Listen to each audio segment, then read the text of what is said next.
everything, we lost the relationship with God. దేవునితో మనకు సంబంధ బాంధవ్యాన్ని కూడా మనం పోగొట్టుకున్నాం ఆదామును బట్టి. Jesus came to restore that back relationship with God and the authority.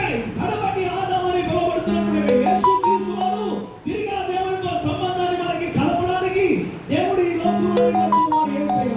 You see, people think Jesus was born in a poor family. చాలా మంది ఏమనుకుంటారంటే యేసుక్రీస్తు వారు ఆయన చాలా పేద కుటుంబంలో జన్మించాడని అంటారు. That is the reason he was born in that అందుచేత ఆయన పశువుల శాలలో ఆయన పుట్టి ఉన్నాడు అని అంటారు. But I want you to know the truth. కానీ మీరు ఒక సత్యాన్ని తెలుసుకోవాలని కోరుతున్నాను. It will baffle you this. ఏమండి ఇలా తెలుసుకుంటే మీకు ఆశ్చర్యం కలుగుతుంది. You see, Jesus was born in the family of Joseph.